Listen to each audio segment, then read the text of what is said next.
제 아들이 이제 어릴 때였습니다. 이제 되게 어릴 때였는데, 저와 제 아내는 이제 아이를 그때 어렸을 때 아이를 재울 때마다 옆에 이렇게 살짝 두고 30분에서 그리고 혹은 길게는 1시간 동안 이게 이야기를 해줬어요. 뭐 성경 이야기를 해주기도 하고, 그리고 저와 저 아내의 이야기를 이제 이야기해주고 했습니다. 그런데 언제부턴가 이 녀석이 이제 좀 무서웠나 봐요. 그래서 이제 자기 전에 불을 딱 끄면 이제 무섭다라고 이제 말을 하기 시작을 했어요. 그때마다 이제 제 아내가 옆에서 이렇게 꼭 껴안아주면서 항상 이렇게 말했습니다. 괜찮아, 엄마 있지? 라고 이렇게 이제 말을 해줬어요. 그러면 옆에서 이렇게 응 하면서 이렇게 좀 잠을 자고 했습니다. 여기까지 들으면 참 아름다운 가정이라고 생각이 들기 쉬워요. 그렇죠? 그런데 이거를 말하는 것이 아니고요. 저희 아들이 좀 말이 일찍 트였어요. 어느 순간 퇴근을 하고 이제 집에 들어갔는데 이 아들이 이제 혼나고 있는 거예요. 그래서 왜 혼나고 있냐 자초지종을 물어봤더니 그때 당시에 저희 거실에 화분이 이제 제법 큰 화분이 있었는데 거기서 막 흙을 다 끄집어내 놓고 막 이렇게 놀기 시작하는 거예요. 그러니까 당연히 엄마한테 혼나죠. 그래서 이제 딱 제가 들어갔을 때 막 엄마한테 혼나고 있는데 저를 딱 보자마자 기가 막힌 것이 이렇게 말을 하는 거예요. 괜찮아, 아빠 있지? 하면서 그냥 딴 데로 가버리는 거예요. 모든 걸 다 아빠한테 던져놓고 딴 데로 가버리는 거예요. 그리고 또 한날은 집에 가봤더니 또 이렇게 집에 공기청정기가 한 대가 있었는데 공기청정기 보면 이 안에 되게 이제 그 필터가 큰 게 하나가 있잖아요. 근데 어느 날은 또 이걸 갖고 놀다가 다 부셔버린 거예요. 네, 또 혼나고 있는 거예요. 그러더니 제 얼굴을 딱 보더니 뭐라 그랬을까요? 괜찮아? 아빠 있지? 또 저한테 책임을 탁 던지고 그냥 가버리는 거예요. 사고는 항상 자기가 치고 아무 일 없는 것처럼 아빠한테 다 던져버리고 가버리는 것이었습니다. 그런데 흙으로 어지럽히고 이 필터를 다 부러뜨려도, 그래서 뒤처리는 항상 부모의 몫이라 하더라도 이 아무렇지 않게 걸어가는 이 아들의 모습이 너무 사랑스럽더라고요. 그러면서 든 생각이, 그렇지, 자기를 사랑해주는 부모가 있으니까 저렇게 마음대로 할 수가 있겠구나라는 그런 생각이 들었어요. 오늘 본문은 이제 진리와 자유함에 대한 말씀을 좀 한번 나눠보려고 합니다. 오늘 본문은 요한복음 8장의 이야기인데요. 요한복음 8장의 시작은 가늠하다 현장에서 잡힌 여인의 이야기로 시작을 합니다. 이 여인은 가늠하던 도중에 잡혔기 때문에 아무런 변명도 할 수 없었어요. 그저 율법에 의해서 유대인들에게 돌에 맞아서 심판받을 수밖에 없었습니다. 이것은 율법 아래에 있으면 그 누가 되었든지 간에 그렇게 심판을 받을 수밖에 없었다는 거예요. 하지만 아무것도 할 수 없는 그런 상황에서 이 여인의 인생에서 참으로 다행인 것은 그 옆에 예수님께서 함께 계셨다라는 것입니다. 물론 오늘 본문은 사실 종교 지도자들이 예수님을 시험하는 그런 본문이지만 그 전의 모습을 보면 종교 지도자들은 반드시 해야 하는 것이 이 율법을 가지고 간음한 여인을 재판을 해야 됐어요.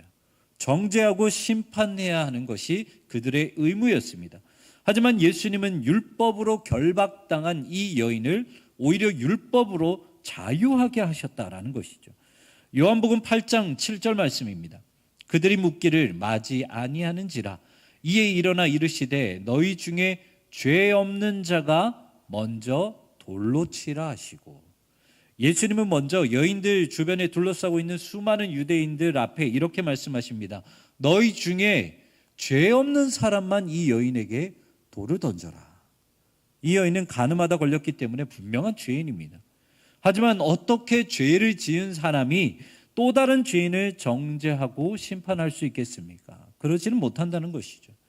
이렇게 예수님의 말을 들은 거기 있는 많은 유대인들은 아무도 한 사람도 그 여인에게 돌을 던질 수 없었습니다. 그리고 나서 예수님은 요한복음 8장 10절에 이렇게 말씀하십니다. 예수께서 일어나사 여자 외에 아무것도 없는 것을 보시고 이르시되 여자여 너를 고발하던 그들이 어디 있느냐? 너를 정죄한 자가 없느냐? 아멘. 여기서 우리는 무엇을 알 수 있습니까? 종교 지도자들은 율법 아래의 죄인들을 결박하려고 했다면 예수님은 율법을 가지고 죄인들을 해방하셨다라는 것입니다. 그리고 모든 죄에 대해서 용서하실 수 있는 분은 오직 우리 주님밖에 없다라는 것이죠.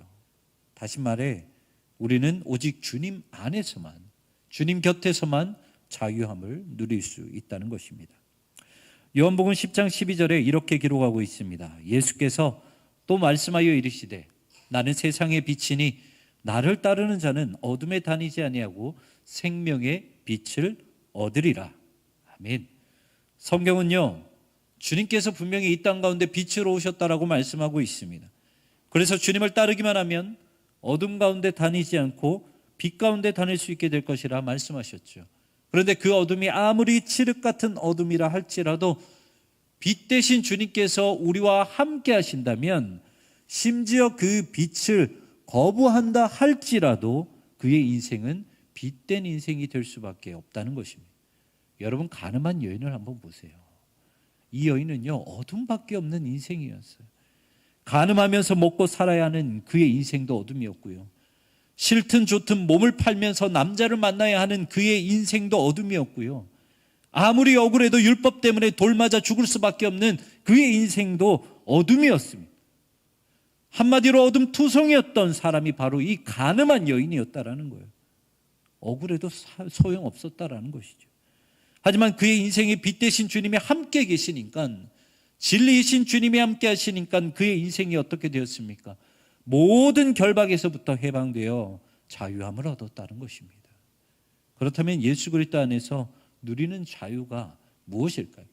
이 현대를 살아가는 사람들은 자신에게 투자하고 여가를 즐기는 것을 매우 중요하게 생각합니다. 그래서 일과 자신의 삶을 모두 중요하게 여겨서 항상 어디를 들어갈 때마다 워라밸이 잘 돼 있는 회사인가, 복지가 잘 돼 있는 회사인가, 그것을 아주 중요하게 생각을 하죠. 여러분, 욜로라는 말은 많이 들어보셨죠? 그런데 혹시 욜로라는 말은 들어보셨나요? 욜로? 발음하기가 조금 힘듭니다. 욜로. 욜로라는 단어는 혼자라는 홀로라는 단어와 자신의 인생을 즐기다라는 욜로라는 단어가 이 합쳐진 합성어예요. 그러니까 뭔가 자유를 누리는데 어떠한 사람과 공동체와 함께 자유를 누리는 것이 아니고요, 모든 사람으로부터 방해받는 것이 싫어서 그냥 나 혼자 나만의 자유를 만끽하는 그런 인생이 욜로라는 것입니다. 그래서 이제 한때는 이 혼밥, 혼술, 혼자 여행하는 것, 혼자 즐기는 것, 이것들이 유행하기도 했었죠. 여러분, 이런 사람들을 보면 어떤 생각이 드시나요? 아, 자신을 위해 투자를 많이 하는구나, 정말 많이 즐기는구나, 저렇게 자유를 누리는구나, 요즘에는 저렇게까지 하는구나, 이런 생각이 드십니까? 아니면 얼마나 힘들었으면, 얼마나 스트레스와 상처가 많았으면 저렇게라도 하려고 할까? 여러분은 어떤 생각을 하십니까? 제가 전에 교회에서 사역하고 있을 때 이 중보기도 학교를 한번 들은 적이 있습니다. 이 중보기도 학교를 수료하려면 반드시 해야 되는 일이 있어요. 매주 1시간씩 중보기도 방에 들어가서 거기에 있는 그런 중보기도 제목을 가지고 항상 1시간씩 기도를 해야만 했습니다. 그래서 체크를 해야지만이 수료를 할 수 있었죠. 근데 거기를 보면요, 별의별 기도 제목이 다 있어요. 질병, 취업, 결혼, 분쟁, 별별 기도 제목이 다 있습니다. 그리고 심지어 제가 너무 마음 아팠던 것이 무슨 기도 제목까지 올라왔냐면, 자신의 실명을 밝혀가면서 남편이 바람 피우고 있는데 제발 돌아오게끔 중보해 주세요, 이런 기도 제목도 올려놔요. 별의별 기도 제목이 다 있습니다. 그런데 그것들을 보면서 계속 기도하면서 제 마음에 이런 생각이 드는 거예요. 여러 가지 기도 제목이 있지만 결국에는 평범하게 살게 해달라는 것이구나. 가장 중요한 게 무슨 부귀영화를 누리게 해달라, 이런 기도가 아니라 질병이 있는 사람도 평범하게 해주세요. 취업이나 결혼이나 분쟁을 놓고 기도하는 사람도 평범하게 해주세요. 가정의 어려움을 놓고 기도하는 사람들도 그저 평범하게 살게 해주세요. 그것이 그들의 마음이었고 그들의 기도 제목이었던 것입니다. 마치 자유롭게 살아가는 것 같지만 그 안의 모습들을 보면 평범하게 살아가는 것도 어려운 그런 아픈 인생을 살아간다라는 것이죠. 그리고 여러분들도 많이 경험했을 것입니다. 우리가 가지고 있는 그 문제를 해결할 때도 있죠. 그래서 우리가 이 문제를 한번 해결을 하면 자신감이 생깁니다. 그래, 다음부터 똑같은 문제가 온다면은 나는 언제든지 해결할 수 있어. 이 문제를 쉽게 해결할 수 있어. 왜냐하면 나는 이전에 이 문제를 한번 겪어봤기 때문이에요. 여러분들 이렇게 생각한다고 해서 어디 그 문제가 쉽게 해결된 적이 있습니까? 여러분들 우리의 인생을 보면요, 똑같은 문제만 다가와요. 여러 가지 문제가 다르게 다가온 적은 별로 없습니다. 매번 똑같은 문제가 오지만 그때마다 우리는 어떻게 합니까? 넘어지고 또 넘어지죠. 예전에 경험했다고 해서 쉽게 해결될 줄 알았지만 넘어지고 또 넘어지고 실족하고 오히려 그것 때문에 자괴감을 겪게 됩니다. 그렇다면 우리가 완전한 자유함 가운데 들어가려면 여러분 어떻게 해야 될까요? 그 방법은 오늘 본문에서는 이렇게 말씀하고 있습니다. 너희가 내 말에 거하면 참으로 내 제자가 되고 진리를 알지니 진리가 너희를 자유롭게 하리라. 아멘. 이 본문을 자세히 보시면요, 단계가 있어요. 그냥 바로 자유함을 주겠다라는 것이 아니라 단계가 있는데요, 먼저 주님의 말씀 안에 거해야 됩니다. 그리고 그 말씀 안에서 제자가 되어야 합니다. 그리고 제자가 되었다면 주님이 주신 진리를 알아야 합니다. 그리고 마지막 그 진리를 알았을 때만이 자유함을 얻을 수 있다고 성경은 기록하고 있습니다. 우리가 예수님의 제자가 되려면 말씀 안에 먼저 거해야 된다라고 말을 하고 있습니다. 여기서 거하다라는 단어는요, 한 번만 거하는 것이 아니라 지속적으로 계속해서 머물고 있다라는 것을 말하고 있습니다. 그러니까 주일에 이 자리에 가운데 와가지고 말씀 한번 듣고 그치는 것이 아니고요, 매일매일 말씀을 읽으면서 어떻게 하면 말씀을 가지고 살아갈 수 있을까 고민도 해보고요, 그렇게 살아보고 넘어져도 보고 다시 일어나 보기도 하고, 이렇게 말씀을 가지고 매일매일 싸우면서 나아가는 그런 인생이 바로 거하다라는 그 말의 진짜 의미라는 것이죠. 그리고 매주 그렇게 살아가는 인생이 오늘 성경에는 제자라고 말씀을 하고 있습니다. 그리고 이렇게 말씀 안에서 살아가는 사람들은 반드시 경험하는 것이 있는데, 말씀 안에서 예수님을 인격적으로 만나게 되는 거예요. 어떠한 상황이 됐든 말씀 때문에 예수님을 만나게 된다는 것입니다. 그런데요, 그 느낌이 너무 낯설어요. 말씀 가지고 하루하루 살아갈 때 예수님이 우리 안에 있으면 그 느낌이 너무 낯설어요. 왜냐하면 세상에서는 그런 것들을 경험해 본 적이 없거든요. 평소에 버티지 못했던 것들이 이제는 버티게 돼요. 평소에 스트레스 받는 것들이 이제 스트레스를 덜 받고 편안해지게 돼요. 그런데 이것은 무슨 노력이나 방법 때문에 되는 것이 아니에요. 그래서 너무나도 낯설어요. 그런데 이 모든 것들이 어디서부터 온다라는 것을 알게 됩니까? 바로 예수님께로부터 온다라는 것을 알게 되는 것이죠. 여러분, 이것이 진리 안에 머물렀을 때 얻을 수 있는 자유함이라는 것입니다. 어느 군목 목사님이 계셨습니다. 군대 교회도 이 장교 자녀들을 대상으로 교육부가 있어요. 어느 날 이 그 달란트 시장이라고 하죠. 뭐 요즘에는 잘 안 하지만 달란트 시작을 쭉 하면서 뭐 떡볶이도 먹고 선물도 주고 막 이렇게 즐기고 있을 때 어느 꾀지재한 교복을 입고 있는 이 여자아이가 혼자 즐기지 못하고 저기 구석에 있는 거예요. 그래서 이 목사님이 떡볶이 한 접시를 딱 들고 가서 그 친구한테 갔어요. 그래서 떡볶이 먹을래 하면서 어깨를 툭툭 치는데 이 여자아이가 그 자리에서 기절을 해버리는 거예요. 뭐 한 것도 없는데 떡볶이 먹어 했는데 그냥 기절을 해버린 거예요. 너무 이 상황이 이상해가지고 이 여자아이에 대해서 한번 이 목사님이 알아봤습니다. 그런데 그 알아봤더니 어떤 일이 있었냐면, 이 아이의 어머니는 이미 돌아가셨고 아버지는 장교셨는데 매일마다 아버지가 이 아이를 성폭행한 거였어요. 그러다 보니까 이 남자부 보면 기겁해서 쓰러져 버린 거였습니다. 이 친구 이름이 이제 하나라는 아이였는데 계속 여기에서 혼자 두면 안 되겠는 거예요. 그래서 이 목사님이 전역할 때 이 아이를 자신의 집으로 데려갑니다. 그런데 여러분, 이 목사님이 자기 집으로 데려간다고 해가지고 이 아이의 인생이 변할까요? 변하지 않아요. 매번 술과 담배에 찌들어 살고, 그리고 남자아이들과 외박하는 것이 당연한 것이었습니다. 그리고 돈이 떨어질 때만 목사님을 찾아서 집으로 들어왔습니다. 너무 속상하죠. 내가 이럴 거면 왜 이 아이를 데리고 왔을까? 매번 속삭이고 그리고 문제를 일으키는 이 하나라는 아이, 차라리 데리고 오지 말걸. 하지만 이 아이가 들어올 때마다, 집에 들어올 때마다 이 목사님이 하나라는 아이에게 이런 말을 꼭 해주셨다고 합니다. 하나야, 하나님은 널 사랑하신단다. 이 말을 꼭 해주셨다고요. 그리고 나서 시간이 지나고 미국에 있는 이제 이모 집으로 이렇게 가게 되었다고 합니다. 하지만 미국에서도 똑같은 인생을 반복했다고 해요. 그런데 어느 날 하나의 마음에 문득 목사님이 해주셨던 말이 딱 기억이 났다고 합니다. 하나야, 하나님은 널 사랑하셔. 이 말이 딱 기억났다고 해요. 그리고 하나님을 인격적으로 만나면서 그때부터 술, 담배, 남자를 끊고 열심히 공부만 하게 되었습니다. 그렇게 고등과정을 검정고시로 패스하고 나서 하나는 열심히 공부해서 MIT라는 명문학교에 입학을 하게 되죠. 그래서 그곳에서 만난 남편과 함께 자신처럼 상처받는 아이를 위해서 남아공으로 선교사로 가게 됩니다. 여러분, 요한복음 14장 6절은 이렇게 말씀하고 있습니다. 예수께서 이르시되 내가 곧 길이요 진리요 생명이니 나로 말미암지 않고는 아버지께로 올 자가 없느니라.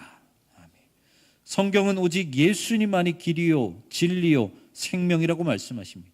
그리고 그 진리 대신 예수님의 이름만 가지고서도 참된 자유함을 누릴 수 있다라고 우리에게 말씀하고 계시죠. 사랑하는 성도 여러분, 예수님만이 진리이십니다. 진리 대신 예수님만이 우리를 어둠 가운데서 건져내시고 예수님만이 우리를 구원하시고 예수님만이 결박의 사슬을 풀고 우리를 자유케 하시는 유일한 분이라는 것입니다. 그러하기에 예수님만 바라보시길 바랍니다. 예수님을 바라보지 못하게 막는 그 어려움 가운데서도 심지어 나의 모든 마음이 병들어 있다 하더라도 오직 주님만 바라보시길 바랍니다. 예수님만이 정답이기 때문에 아무리 다른 곳에서 답을 찾으려 해도 거기에는 답이 없습니다. 그저 헤맬 뿐입니다. 제가 사진 하나를 준비했는데요. 한번 띄워주시겠어요? 뭘까요? 매지가이입니다. 한번 보시겠어요? 과연 이 그림에 어떠한 그림이 숨겨져 있을까요? 한때 되게 유행했던 거예요. 막 사파리로 막 눈을 해보기도 하고, 근데 양쪽 두 점을 놓고 가만히 이제 뚫어지게 쳐다보면은, 나중에 한번 꼭 해보십시오. 저기 한가운데 3D 입체로 딱 들어오는 게 있는데 뭐냐면 하트예요. 혹시 보신 분 계시나요? 그렇죠? 나중에 한번 인터넷에서 한번 찾아보세요. 이 하트가 보이실 것입니다. 이 매지가이라는 그림 자체가 그냥 저 화면을 보고 있으면 아무것도 보이지 않아요. 하지만 그 그림을 뚫어져라 쳐다보게 되면요, 그래서 주변의 것을 보지 않고 그 그림만 계속해서 바라보고 있으면 그 안에 숨겨진 그림을 볼 수가 있다는 것입니다. 마찬가지예요. 예수님만 뚫어지게 보면요, 예수님에게 눈이 멀어서 다른 게 보이지가 않아요. 마태복음 13장 44절에 이렇게 기록하고 있습니다. 천국은 마치 밭에 감추인 보화와 같으니 사람이 이를 발견한 후 숨겨두고 기뻐하며 돌아가서 자기의 소유를 다 팔아 그 밭을 사느니라. 아멘. 여기에서 분명히 이렇게 말씀하시죠. 그냥 드러나 있는 보화가 아니라 감추인 보화라고 말을 하고 있습니다. 어느 밭에서 금은 보화를 발견하게 됩니다. 이것은 숨겨진 것이기 때문에 자세히 보지 않고서는 절대로 발견할 수 없죠. 그리고 그 보물을 알고 있는 사람은요, 자신의 모든 것을 팔게 됩니다. 얼마를 부르든 간에, 자신이 얼마나 빚을 지든 간에 그 모든 돈을 다 주고서라도 밭을 사게 됩니다. 이 사람은 왜 이렇게까지 할까요? 좋은 땅이라서 살까요? 아니요. 그 땅이요, 돌밭이어도 이 사람한테는 상관이 없어요. 왜냐하면 이 사람은 이 밭에 숨겨진 보화를 이미 봤기 때문이에요. 여러분, 보물을 발견할 수 있는 눈이 생기면 다른 것은 보이지 않습니다. 아니, 오히려 우리의 모든 것을 내던져서라도 그 보물을 가지려고 애쓸 것입니다. 사랑하는 성도 여러분, 예수님을 보물 보듯이 하시길 바랍니다. 예수님만이 진리이고 예수님만이 우리를 자유케 하시는 분이시기 때문에 주변의 것을 바라보지 말고 오직 예수님만 바라보시길 바랍니다. 그렇다면 밭을 사서 보물을 취한 사람처럼 여러분도 진리 안에서 자유함을 누리게 될 것입니다. 설교 앞부분에서 말씀드린 것처럼 제 아들은 사고를 칠 때마다 괜찮아, 아빠 있지? 라고 하면서 다른 데로 도망갔습니다. 그 말 한마디면 모든 것이 다 해결되었어요. 그리고 그것은 부모 안에 있을 때만 가질 수 있는 자유함이죠. 우리도 마찬가지입니다. 예배라는 것이 참 신기해요. 너무 귀찮은 것이 예배고요. 반대로 너무 간절한 것이 예배예요. 직장에서 가정에서 하루하루 살아갈 때 얼마나 치열하게 살아가셨습니까? 일 때문에 숨이 넘어가고 같이 일하는 사람들 때문에 별것도 아닌데 스트레스를 받아요. 그런데 하필 오늘이 수요일이네. 그렇게 짜증나 죽겠는데 하필 오늘이 금요일이네. 한 주 내내 너무 속상하고 스트레스에 가득히 넘치고 살았는데 돌아오는 주일이 얼마 남지 않았네. 마음속에는 짜증이 가득하고 몸은 천근만근인데 여러분 예배에 가고 싶을까요? 무슨 예배예요? 스트레스 풀고 집에서 쉬어야죠. 예배 가기 싫어요. 그런데 참 희한하죠. 이렇게 예배가 귀찮아도 예배에 가게 되면 방법이 보인다는 거예요. 제가요, 솔직히 이런 말씀은 못 드리겠습니다. 예배 오시면 모든 것이 해결됩니다. 이 말 못 하겠어요. 솔직히 해결되는 거 없어요. 저도 해결이 안 돼요. 그런데 어떻게 그런 말씀을 드릴 수 있겠습니까? 우리가 예배하면요, 모든 것이 해결되는 것이 아닙니다. 그런데도 예배 드리게 되면 방법이 보인다는 거예요. 어떻게 하면 똑같은 상황에서도 덜 스트레스 받을 수 있을까? 어떻게 하면 똑같은 상황에서도 덜 힘들어하고 그 모든 것들을 이겨낼 수 있을까? 그 방법이 조금씩 보인다라는 거예요. 왜냐하면 예수님은 우리에게 자유함을 주시기 때문이에요. 우리에게 어떠한 스트레스를 풀 수 있는 정확한 방법을 알려주셔서 해결해 주시는 것이 아니라 그 스트레스보다 그 어려움보다 그 문제보다 그 힘듦보다 더 큰 사랑을 우리에게 주심으로 말미암아 그 모든 것들을 이기게 만든다라는 것이죠. 그래서 피곤함에도 불구하고 목숨을 걸고 예배에 나오는 이유가 바로 그것 때문입니다. 여러분 피곤하고 지치고 힘들 때마다 이렇게 고백하시기 바랍니다. 괜찮아, 예수님 있지? 힘내, 예수님 있잖아. 고생했어, 이제 모든 것 다 내려놔, 예수님 있잖아. 그것이 우리의 특권이에요. 여러분 모든 것 있으면 다 예수님한테 던져버리십시오.